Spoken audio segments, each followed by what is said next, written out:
Let me tell you a secret. Those edges you're chasing in a typical redraft league, they're small.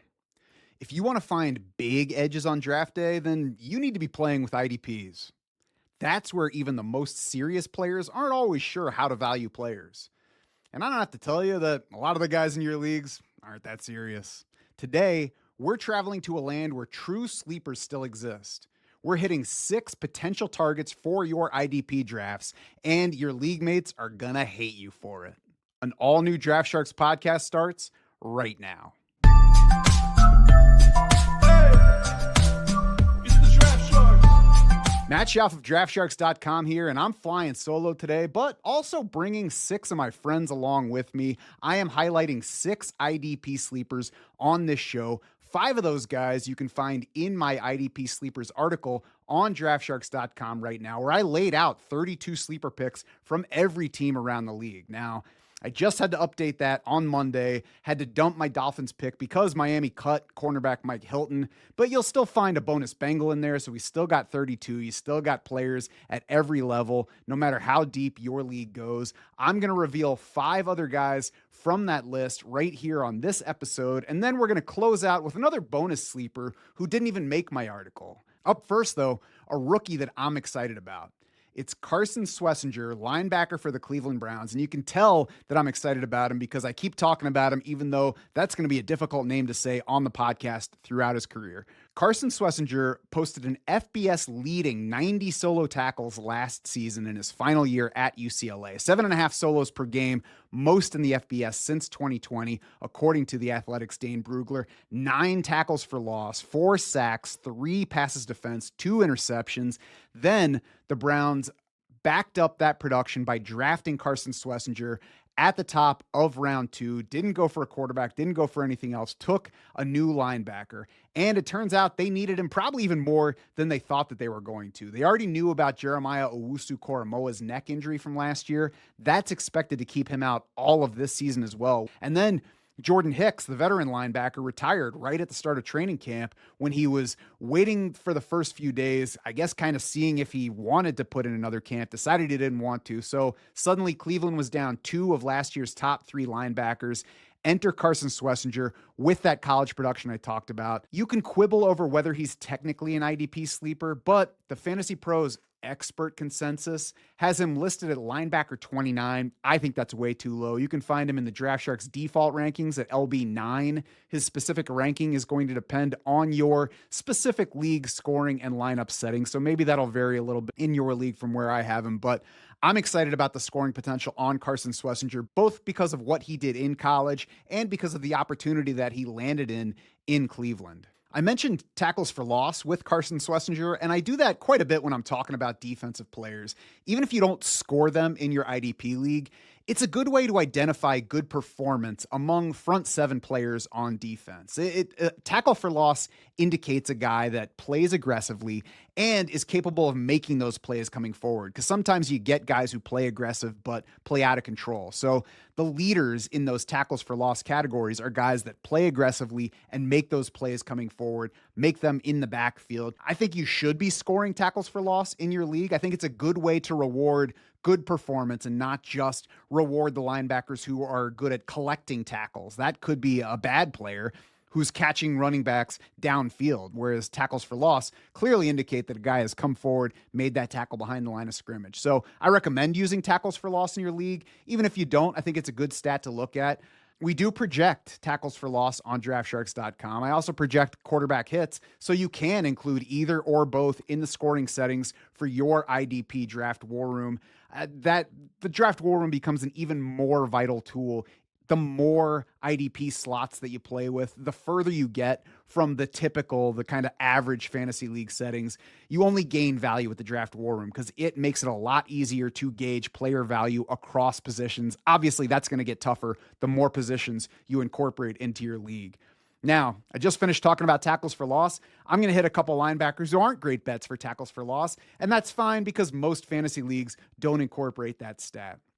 Cody Barton of the Tennessee Titans, Divine Deablo of the Las Vegas Raiders up next. Both are veteran linebackers in new places on sizable deals. Barton got $7 million a year on a 3-year contract from the Titans. Tennessee just gave up on Kenneth Murray after 1 year of the 2-year deal they gave him in a similar average salary range to what they're giving Barton this year. So clearly that indicates they like Barton better than they liked Kenneth Murray.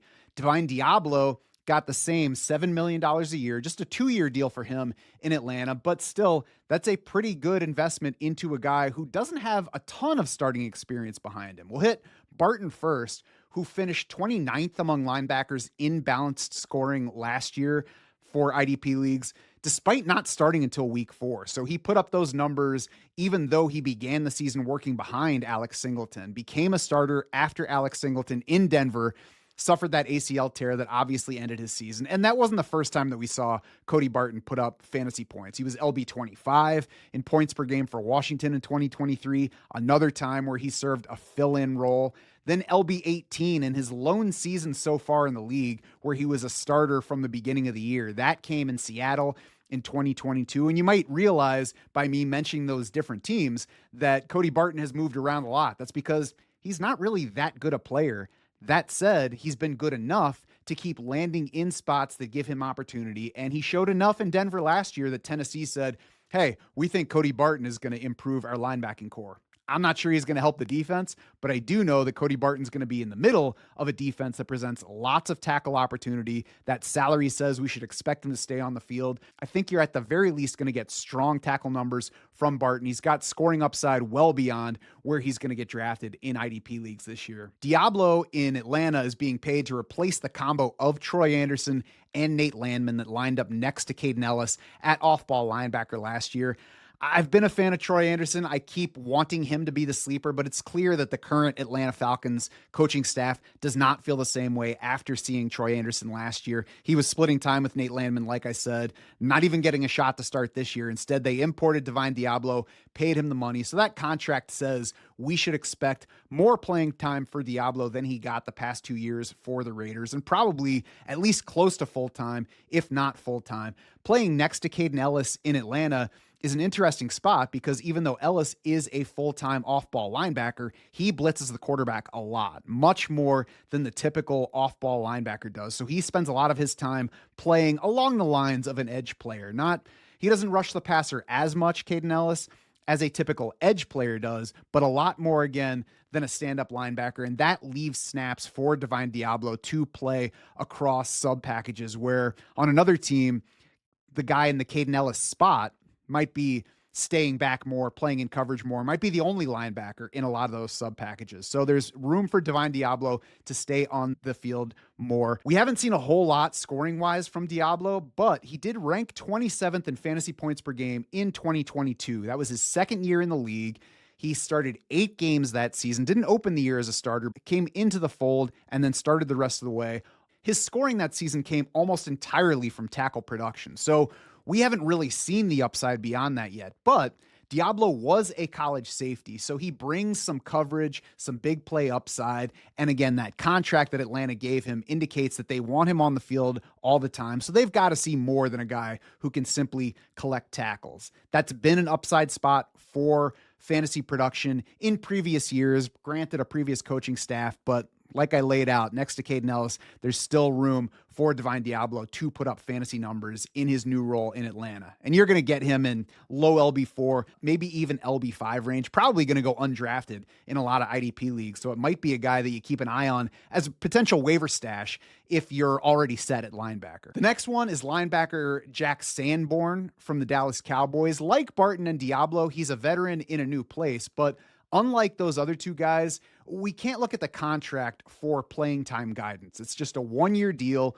$1.5 million, so near the veteran minimum for Jack Sanborn in Dallas. But he chose the Cowboys to follow ex-Bears head coach Matt Eberflus, who is now the defensive coordinator for the Cowboys. Sanborn did play his first 4 seasons for the Bears, saw a bit of starter duty in fill-in time, but was buried on the depth chart the past couple of years behind TJ Edwards, behind Tremaine Edmonds. So now he gets an opportunity to likely start for the Cowboys. He sure looks on track to not only start for this Dallas team, but also potentially wear the green dot. He has been the leader through the summer, wearing the green dot on his helmet, which means the guy who is relaying the defensive play calls from the coordinator in the huddle to his defensive teammates. That, of course, matters most because the guy with the green dot on his helmet is likely to spend a lot of time on the field. They can't put that helmet on multiple players at once. So if they take Sanborn off the field with that green dot, they have to sub in somebody else with the green dot.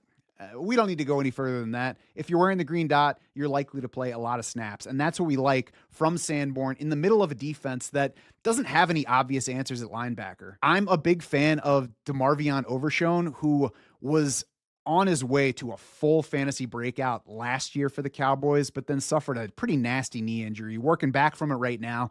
We'll see whether and when he's able to play this year. I still am hopeful that we can get nice long-term production from Overshown, but it's tough to count on him for much of anything this season. Last year's Cowboys, of course, had Eric Kendricks. He's on the open market, so they decided to move on from him. They did import Kenneth Murray, who the Titans gave up on.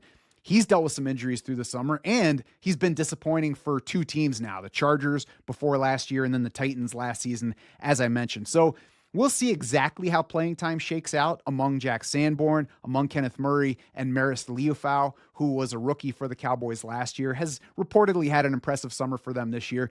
There's some room for Sanborn to not wind up staying a full-time player in Dallas. So whether we draft him or whether we watch him on waivers, it'll be worth seeing how that playing time shakes out over the first few weeks. If Sanborn's not a full-time player, he's going to be easy to dump for somebody who is, for somebody who can score more points for us early in the season.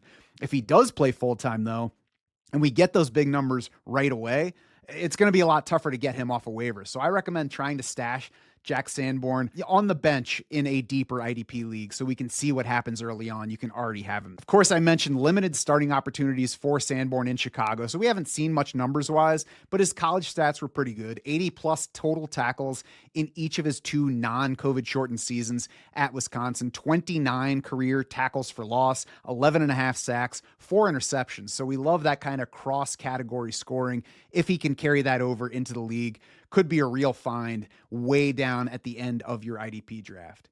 We'll move away from linebackers now, and we'll take our first defensive back on this show, Riley Moss from the Denver Broncos, 71st among defensive backs in the expert consensus on Fantasy Pros. And that's the second time I've mentioned that. Good ADP data is basically impossible to find for IDP drafts. So I like to look at that expert consensus just for IDP purposes. It shows me who some of my contemporaries around the industry, how they're rating these guys. And I think it probably gives as good a snapshot as we can really get of which players I'm valuing and therefore Draft Sharks is valuing much more or much less than the market is. Riley Moss definitely fits that valuing much more than what the market says.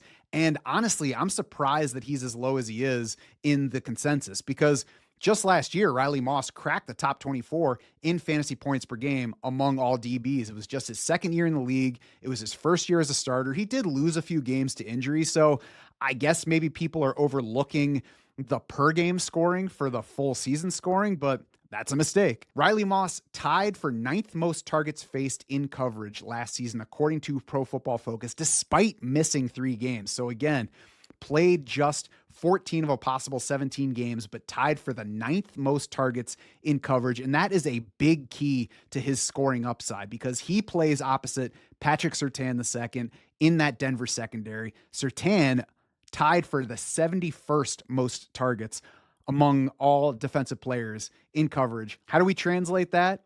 Offenses want to stay away from Surtain. They want to target the other guy on the opposite side of the field, and that's why opportunities are going to keep coming toward Riley Moss. He put up, like I said, pretty good numbers last year, but limited in coverage. 8 passes defensed, 1 interception. You know, we'll take that along with the tackles that come with the opportunities that he's getting by seeing all those targets in coverage. But there is big play upside beyond that based on what Riley Moss showed us in college. 26 career passes defensed. That included 11 and 13 games in his final season at Iowa. 11 career interceptions in college for Moss. That included a high of 4 in a single season, plus 3 career interceptions returned for touchdowns. So there is big play upside here, not just the tackle opportunities that I talked about with his situation. So target Riley Moss late in your IDP draft.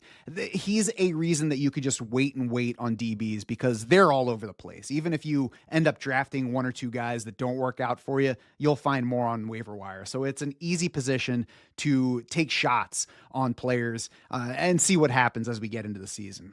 We're going to close this out with that one deeper sleeper that I promised that didn't even make my IDP sleepers article, but maybe I'll add him after this. It's Calijah Kancey, defensive tackle from the Tampa Bay Buccaneers. Let me start by saying he's especially a sleeper if you have a DT specific spot to fill. I'm hoping that he turns into the kind of guy that can be relevant for any league that plays multiple defensive linemen. Maybe he won't be, and I wouldn't say go ahead and draft him and start him in those kind of formats, but you can see in your draft war room whether he's going to make sense for you based on how we project him. So what to like about Calijah Kancey? Good college pedigree and good draft capital. Hidden production over his first 2 seasons in the league. We'll get a little further into that.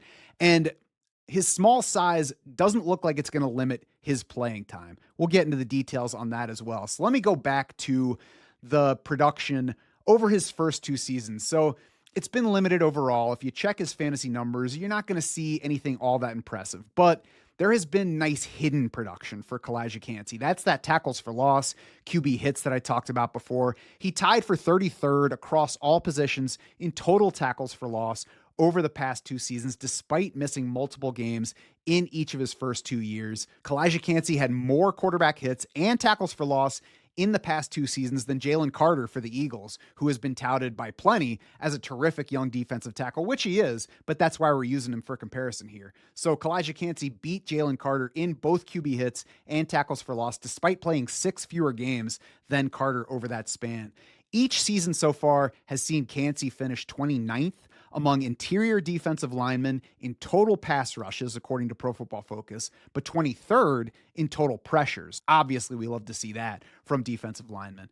Kancey led the Bucs last season with 7.5 sacks, despite losing 5 games to injury at the beginning of the season. And it's not just injuries. Kancey opened each of those seasons with a multi-week calf injury. So it's likely that even after Kancey got back on the field, we weren't really looking at a full strength version, a guy who had a whole summer to get in shape, get ready for the season, and then take off once he got into the game. Instead, we got a guy coming off a calf injury, likely limited to some degree, and at the very least, not at his top form, as though he had had the time to train, which he has heading into this season. Looking back before those 2 injury-marred years, we got 2 full starting college seasons from Calijah Kancey at Pitt, included 28 total tackles, 14.5 sacks. Then we saw the Bucs tell us that they believed in that production that he delivered in college by making him a late first-round pick, despite at the combine that season, Kancey measuring just 2nd percentile in height for the position, 4th percentile weight for the position, 1st percentile arm length. So he's short, he's light, and he's got short arms, and yet the Bucs still made him a first-round pick. Why? Because he also flashed 99th percentile in the 40 time, 99th percentile speed score, which takes that weight into account. Now, Calijah Kancey might not ever be a big tackle guy. He hasn't been a big tackle producer so far, either through college or the first 2 years in the NFL, but he hasn't been a part-time player either. We saw him as a rookie play 62% of the snaps across his 14 games with the Bucs. That increased to 71% across last year's 12 games. Now, we'll see if it climbs beyond that, but that's an okay rate. We can live with Calijah Kancey playing 70 to 75% of the snaps throughout the season. That's a position where most guys aren't getting anywhere close to 100%. So that level of playing time is fine. If he adds even more playing time, great. But the fact that he's already been above 70% says that the Bucs want Kancey to get on the field as more than just a situational pass rusher. I'm excited to see what we get from a full-strength Calijah Kancey this year. And all you have to do is read any of his quotes. If you Google Calijah Kancey and read any article that comes up about him, you're going to hear a guy that's excited to get on the field, show what he's got, as well as a Bucs team that knows it has a potentially exciting interior pass rusher who's going to be a key piece of this defense. So star Calijah Kancey, put him on your team that needs to start a defensive tackle. Just keep him in mind. Maybe he doesn't make sense for your format, but if you see a big week from Calijah Kancey this year, at least remember where you heard about him. Check out the full list of IDP sleepers right now at draftsharks.com. Sync your IDP league now to get your draft war room set. It'll account for all the scoring and lineup settings. You'll get appropriate player values across positions. You'll be able to make your optimal picks as you go, and then take advantage of our in-season tools as you work waivers, as you make trades, as you set your lineup all season long. From draft day through the end of your season, we want Draft Sharks to be your unfair advantage.